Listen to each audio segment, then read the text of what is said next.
5 વર્ષમાં તમે ઘણી રજૂઆતો કરી હશે, ઘણી લાઈનો પર ઉભા રહ્યા હશે, ઘણી જગ્યાએ ગયા હશે, પણ શું થાય છે, આપણા લોકોની પરિસ્થિતિ એ છે કે આપણા લોકો ભૂલી જાય.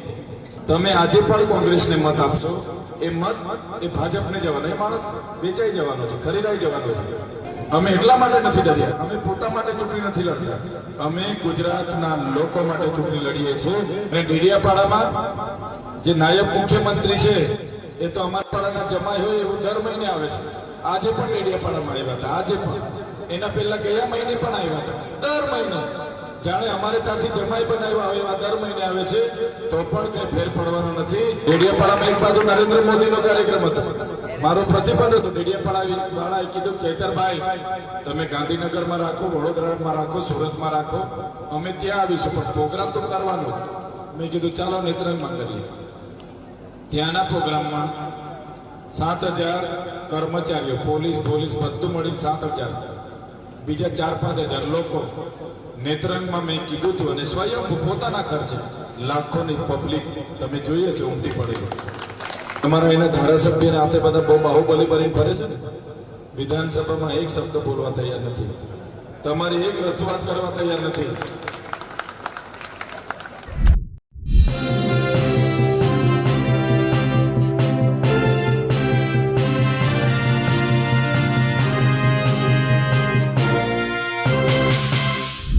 આમ આદમી પાર્ટી તરફથી આદિવાસી વિસ્તારનો મોરચો ચૈતર વસાવાએ સંભાળ્યું છે. ચૈતર વસાવા ખટંબામાં હતા. તેઓએ સ્પષ્ટપણે પોતાના ભાષણમાં કીધું કે જે લોકો પહેલાં ભાજપમાં હતા તે કોંગ્રેસની લહેર આવતા કોંગ્રેસમાં ગયા, અને પછી હવે ભાજપમાં જ્યારે લહેર આવી છે ત્યારે તમામ લોકો ભાજપમાં ગયા છે. એટલે તમે જો કોંગ્રેસને મત આપશો તો તે મત ભાજપને મળશે, અને જો તમે ભાજપને મત આપશો તે મત કોંગ્રેસને મળશે. તેઓએ સ્પષ્ટપણે કહ્યું કે ચૈતર વસાવાને જેલમાં નાખવામાં આવ્યા, પણ ચૈતર વસાવા ડરતા નથી. ડેડિયાપાડામાં નરેન્દ્ર મોદી પણ પ્રચાર કરવામાં આવે, સમગ્ર સરકાર પ્રચાર કરવામાં આવે, છતાં ત્યાં લોકોનો વિશ્વાસ ચૈતર વસાવા ઉપર છે. નમસ્કાર, હું છું ચિંતામણી પુત્રનીલ પટેલ. સ્વાગત છે આપનો મારા કાર્યક્રમમાં. આવો સાંભળીએ ચૈતર વસાવાએ આ સભામાં શું કહ્યું. સાથીઓ, સરપંચ શ્રી બેઠા છે. 5 વર્ષ દરમિયાન અનેક પ્રશ્નો હોય છે.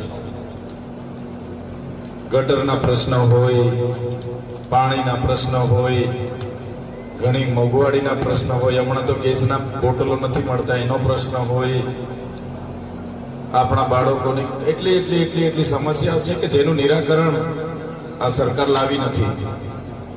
5 વર્ષમાં તમે ઘણી રજૂઆતો કરી હશે, ઘણી લાઈનો પર ઉભા રહ્યા હશે, ઘણી જગ્યાએ ગયા હશે, પણ શું થાય છે, આપણા લોકોની પરિસ્થિતિ એ છે કે આપણા લોકો ભૂલી જાય. 5 વર્ષમાં કોની સરકાર છે અને એ સરકારના નીતિ, એની વ્યવસ્થા, અને એના લીધે આપણે હેરાન થઈએ છીએ, પરેશાન થઈએ છીએ. પણ ફરી ચૂંટણી આવે એટલે આપણે ભૂલી જઈએ છીએ અને ફરી એક સરકાર લાવીએ છીએ. 30 વર્ષથી આ સિલસિલો ચાલુ છે. આઝાદી, એમ તો જોવા જઈએ તો આઝાદીને 78 વર્ષથી, 50 વર્ષ કોંગ્રેસ આવી.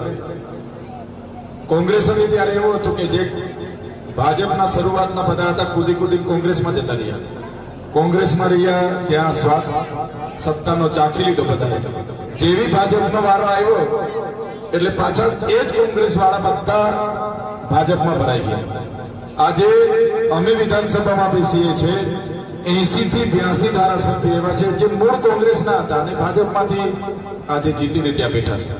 મારો કહેવાનો મતલબ, તમે આજે પણ કોંગ્રેસને મત આપશો, એ મત એ ભાજપને જવાનો, એ માણસ વેચાઈ જવાનો છે, ખરીદાઈ જવાનો છે. આજે તમે જોઈ લો, ગુજરાતમાં આમ આદમી પાર્ટી 22 થી લડવાનું શરૂઆત કર્યું છે.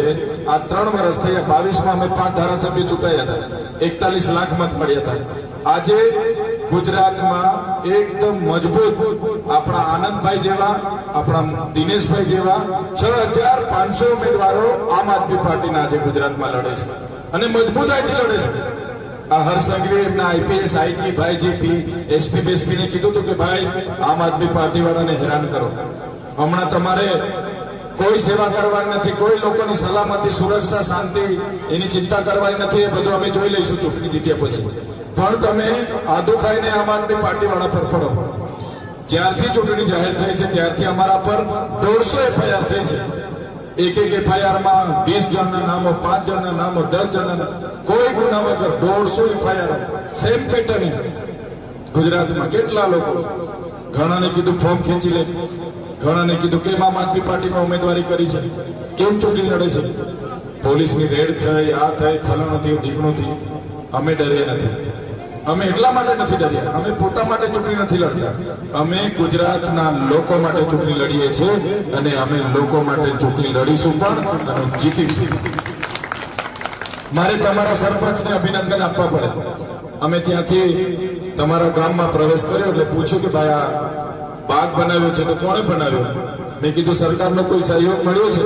એમણે કીધું ના, મેં જાતે મહેનત કરીને બનાવી છે. અહીંયા બેઠા પછી કીધું કે આ જીપ કોણે બનાવ્યું? સરકારની આમાં ગ્રાન્ટ આવે છે? એમણે કીધું કે ના, મેં મારી જાતે બનાવી છે. વિચાર કરો, આ સરપંચનો દાખલો જોઈ લો.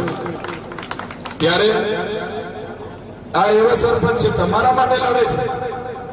આ ચૈતર વસાવા તમારા માટે બોલે છે, તમારા માટે લડે છે, જનતા માટે લડે છે. મારે કોઈ અધિકારી સાથે જાતિ દુશ્મની નથી, મારે કોઈ 2 નંબરના ધંધા નથી, મારે કોઈ જમીનના ઝઘડા નથી. છતાં પણ વિસ્તરણ અધિકારી, ખેતીવાડી અધિકારી તરીકે રાજીનામું આપ્યું, જાહેર જીવનમાં આવ્યો અને જાહેર જીવનમાં આવીને આજે મારો પરિવાર પણ જેલો બેઠી છે. 7 વાર અમે જેલોમાં ગયા છે. હમણાં પણ આ વડોદરાની જેલમાં મને અંધારી કોટડીમાં રાખ્યો હતો. એકલો રાખ્યો હતો, એકલો. 1 અઠવાડિયું 1 મહિનો નહીં, 80 દિવસ રાખ્યો. 82 દિવસે છૂટ્યો. આજે પણ ડેડિયાપાડામાં મને પ્રવેશ બંધી છે. ડેડિયાપાડામાં હું વિધાનસભા લડ્યો ને, એક દારૂની બાટલી નહીં, એક ચવાણોની પોટલી નહીં, એક કોઈ જ નહીં, કોઈને પૈસા નહીં આપવાના. 1,03,440 જેટલા મત મળ્યા. 43,000ની લીડ હતી મારી.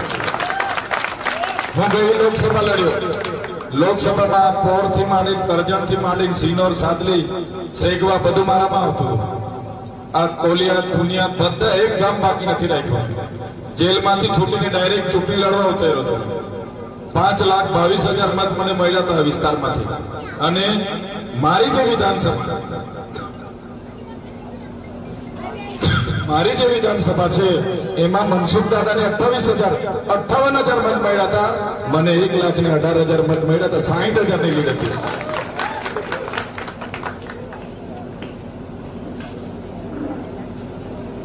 ત્યારે કહેવાનો મતલબ કે જનતાનું કામ કરો એટલે જનતા હાથે હોય જ. આ સરપંચ જનતાનું કામ કરે છે.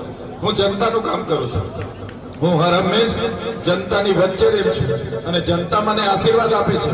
હું ડરાવીને મત નથી માંગતો, હું પૈસા આપીને મત નથી માંગતો, હું દારૂ પીવડાવીને મત નથી માંગતો.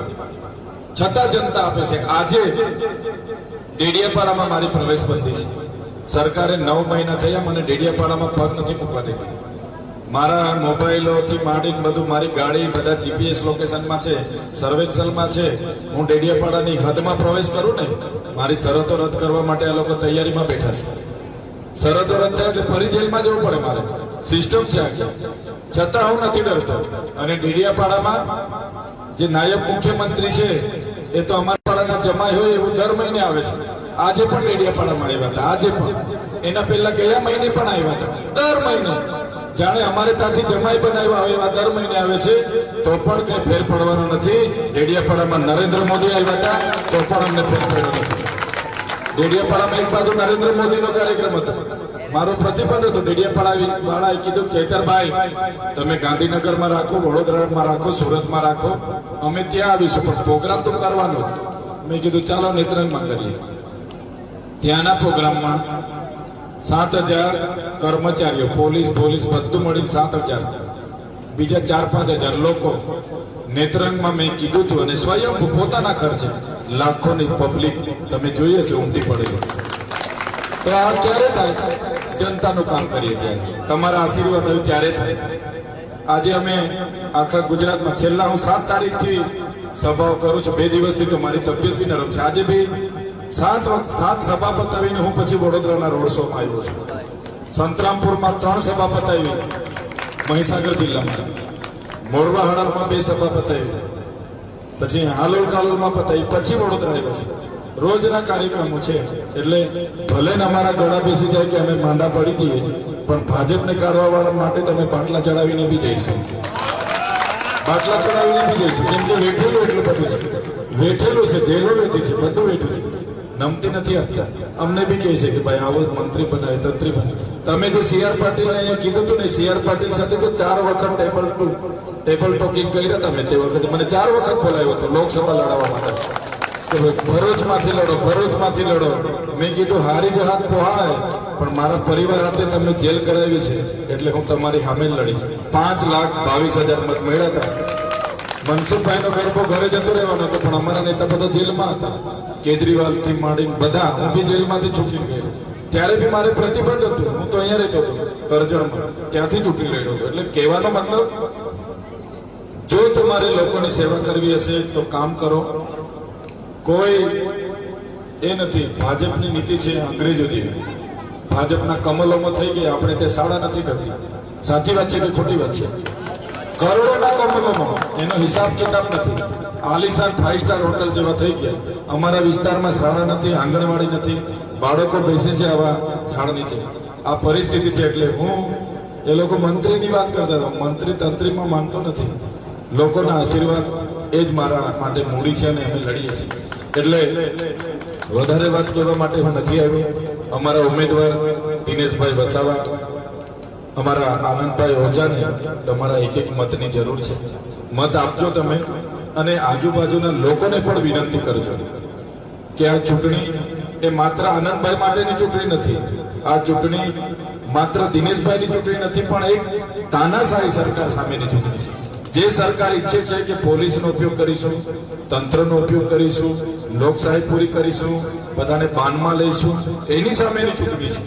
એટલે આ ચૂંટણી બધા જ લોકોનો સહકાર મળે અને આપણા લોકો જીતીને આવે, એના માટે હું તમારી વચ્ચે આજે આવ્યો છું.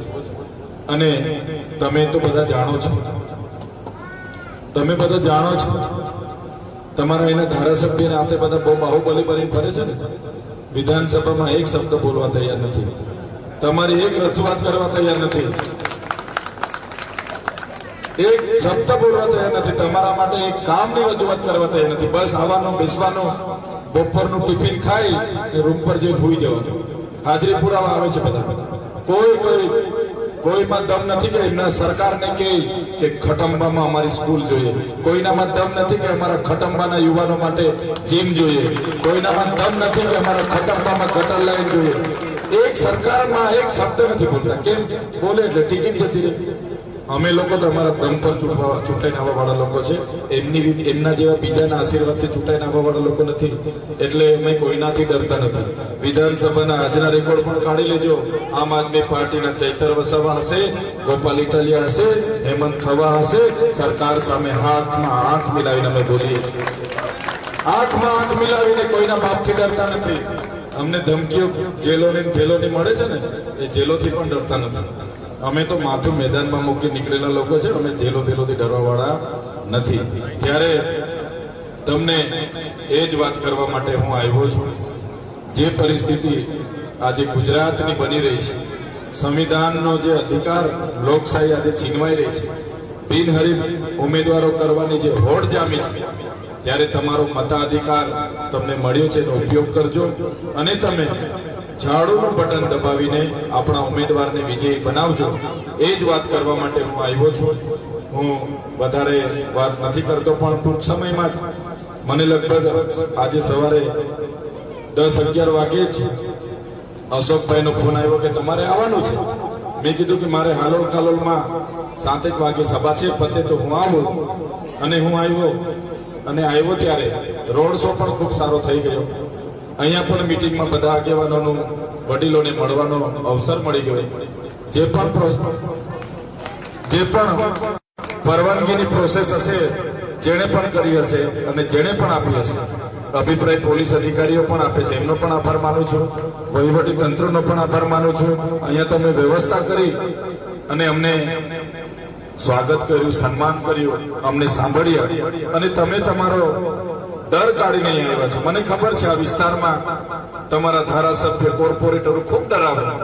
કે ભાઈ ચૈતરભાઈ સાથે જશો, આમ આદમી પાર્ટી સાથે જશો, તમારું પાણીની કનેક્શન કાપી લઈશું, મીટર તમારું તોડાવી દઈશું, પોલીસની રેડ પડાવીશું, તમને રેશન કાર્ડનું અનાજ નહીં મળવા દઈએ, તમને રોજગારીમાંથી છૂટા કરાવી દઈશું, એવી એવી ધમકીઓ મળે છે. છતાં તમે આવીને અહીંયા બેઠા છો, ત્યારે બધાનો ખૂબ ખૂબ આભાર માનું છું. અહીં ઉપસ્થિત તમામ વડીલો, યુવાનો, માતા બહેનો, ભૂલકાઓ બધાને વિનંતી કરું છું, 5 દિવસ મેદાને જંગ તરીકે તમે ઉતરી જજો. 5 દિવસ રજા પાડી દેજો. આપણા ઉમેદવારો માટે 5 દિવસ સમય કાઢો. 5 દિવસ એમના માટે કાઢો. 5 વર્ષ તમારા સાથે રહેશે એ ખાતરી સાથે આપણા ઝાડુના બટનના દબાવીને આપણા ઉમેદવારોને વિજય બનાવજો. એ જ વિનંતી સાથે આપ સૌ અહીં આવ્યા, અમને સાંભળ્યા, એવા તમામ વડીલો, માતાઓ, ભૂલકાઓ, મીડિયાના મિત્રો, પોલીસ અધિકારીઓ, કર્મચારીઓ, ચૈતર વસાવાનું આ ભાષણ સાંભળીને આપને શું લાગે છે જરૂરથી મારા કોમેન્ટ બોક્સમાં કોમેન્ટ કરજો. એ સિવાય મારી યુટ્યુબ ચેનલ લાઈક કરો, સબસ્ક્રાઇબ કરો, બેલ આઇકન દબાવો. સાથે મારી વેબસાઇટ છે www.gujaratpress.in, ત્યાં પણ જઈને તમે વધુ અપડેટ થઈ શકો છો. અત્યારે માટે બસ આટલું જ. નમસ્કાર.